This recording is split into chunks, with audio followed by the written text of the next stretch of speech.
down on a really tricky afternoon. A disappointing display from Leicester once again on the road. They gave themselves a mountain to climb, behind after 2 minutes through Koki Saito. Then Richard Kone and Karamoko Dembele added 2 goals inside 4 minutes. After 33 minutes, the Foxes were 3-0 down, and then it got worse. In first half stoppage time, Amadou Mbengue added a 4th. Leicester went in at half-time, 4-0 behind at Loftus Road. No further goals for QPR in the second. Leicester did manage to pull one back. Deacled over Reed's penalty off the base of the post was turned home by Silko Thomas for his first Leicester City goal. But all in all, an afternoon that the Foxes would rather forget in a hurry. Final score, Queen's Park Rangers 4, Leicester City 1. Paul, you've been on co-commentary for us. You've watched that, a really difficult first half, particularly, wasn't it? That the 90 minutes wasn't great. They got that consolation goal, but yeah, the first half not far from ideal, really. Yeah, I think when you come to QPR, we know it's going to be a tough day, but going a goal down after 2 minutes was always going to be a mountain to climb, and the 2 centre forwards and the 2 wingers were they're threats for QPR, and I don't think Leicester dealt with them good enough today, and they didn't win many second balls in the first half, and yeah, there was a handful up top, and Leicester couldn't deal with it. It's obviously a relatively short turnaround to Boxing Day. What will be said, do you think? I mean, we're right close to Christmas. We know the players will be in on Christmas Day for training. It's going to be probably a difficult week, would you say? Yeah, it's going to be a tough week, you know.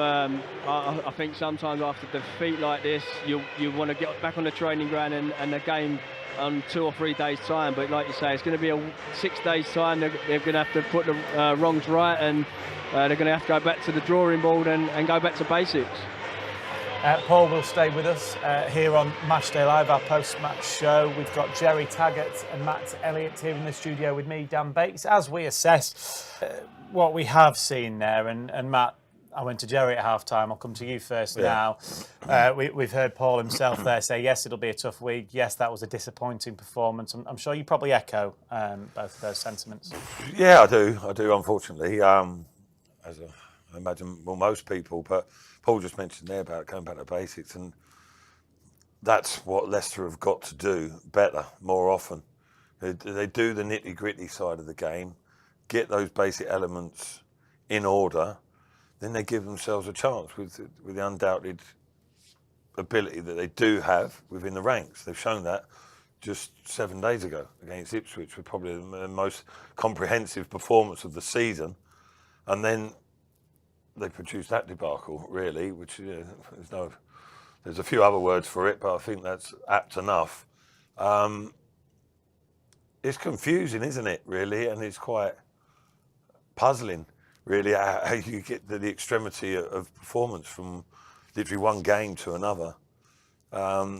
Consistent. Everyone knows that it's a grind in this league, first and foremost, and that's what you've got to be. You've got to get those basics that Paul mentioned. Got to get them right first and foremost, and the rest will hopefully come. But without those basics, nothing else will materialise. Yeah, he's pretty much nailed it there, Matt. I mean, you can not blame, but you can use a few issues today. Pitch being one, you know, the surroundings. But basically, QPR on the day dealt with all those issues better than Leicester. They played a style of football that not many teams adapt, you know, not many teams play anymore. And they were very adept at utilising that 4-4-2 system with the 2 centre forwards who were a constant threat, the 2 wide players who were a constant threat. But I think, and I hope that it's a big learning curve for some of the players. That after a good week last week, you know, 7 points out of 9, and they come here and get well beaten. And hopefully that's a bit of a learning curve and a bit of a, you know, the penny dropping. Yeah, I mean, you say learning curve, I know what you mean, Tag, but, yeah, you know, professionals they should have learnt those lessons already, shouldn't they? Yeah. I know it's easier said than done, But I mean, I don't know. But, Well, there's who's lots got- of ways you can look at that. QPR, you see them like when they score, they're like a spirited group, aren't they? And you've got to be ready for that challenge. You know what they're about. They're athletic, they're energetic, they can play a bit, they're physical. But you can't. I don't know. You can't think, okay, we'll probably get through. Hopefully, we'll get through there. And you've got to be really up for it, up for the fight, focused. I think I think one of the issues is for me watching. When you go over the goals and the lead up to the goals, the mindset isn't what it should be. Everyone knew last week was a big game against Ipswich. Okay, a team in the playoffs, coming to King Power Stadium, so you're automatically up for it. And then you're going away to QPR the week after, probably a team that's not, fancied by many to do well in this league, but showed why they're doing well, why they're up there, why they're in the top half of the pitch. And they showed today why, and I don't think Leicester's mental approach, did them any favours today. Which is so disappointing, Paul, because of the week that they'd had last week. Okay, they maybe could have got all 3 points at Bristol City, but held on well to make it 2-2. Were brilliant against Ipswich, that great win away at Derby. So you thought they'd have been bouncing into this one today. Yeah, you would expect so, but I think Tag's hit the nail on the head. The basics weren't there, and I remember Isaac Hayden coming on 80th minute, making a tackle in the box, blocking it, going in the goal. I don't see that from Leicester today, and that's what you're paid to do, keep it out your net. And there weren't enough nit and gritty and fight for me today out there. I don't know if that's coming off the back of Ipswich and thinking, yeah, we're on a good run. But coming here at Loftus Road is always tough, and you have to do the dirty work before the football comes out.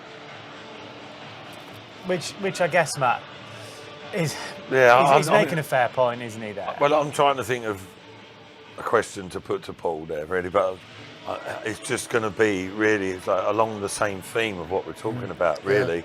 I can look at other aspects of the game, and there aren't too many positives in that game, unfortunately. And we've gone over it each individually about getting those basics right and having the right personal mental preparation.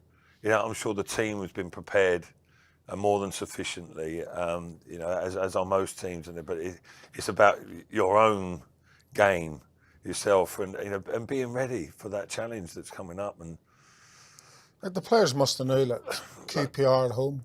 Start quick, you start think right. so, They play forward early. They get the 2 wide players into the game. Yeah. The 2 centre forwards are a handful. They'll know all this info. They'll get all this information. 2 days off the back of, like you said, Ipswich. You think, right, we're back in form. We're back on song now. Turn the corner, even some people might think. And then you go into this game and you think it's just going to happen. It doesn't just happen. You have to ensure. No, absolutely. And you're right in saying that's. You can have all the team meetings or all the collective meetings you want, but Matt's right in saying it's when you go to your bed on a Friday night and when you're sat down having your pre-match meal on a Saturday morning that you have to get your own mind right. Nobody else can.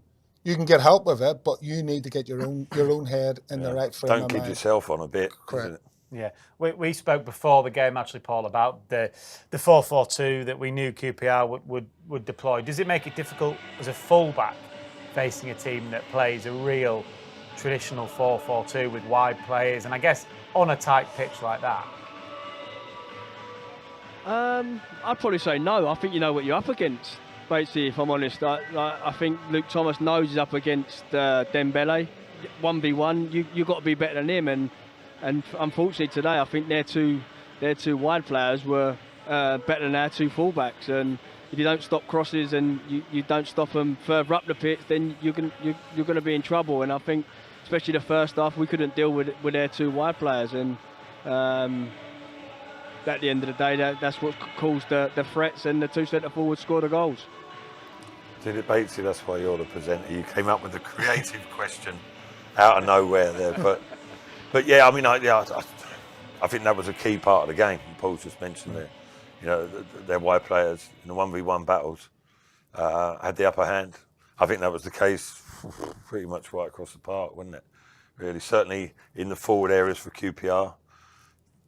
Kone, Burrell up against the two centre halves. They had the better of the contests, and you know, that looked to be the case from the off. And Niall mentioned it in the commentaries as well. They took the foot off the gas second half, QPR, but still every time they went forward, they looked really threatening, and there was purpose about their play. And once you start in a certain manner, it's hard to recapture it. And the game was pretty much gone before Leicester even got going, wasn't it? Really, that was, if Leicester ever did get going. I mean, but it's just mad how it could, like the polar opposites of performance, isn't it, from one game to another?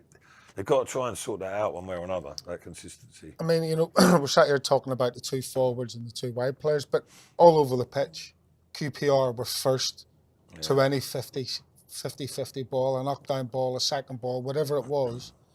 When Leicester had the ball, they were closed down quicker than Leicester closed QPR down.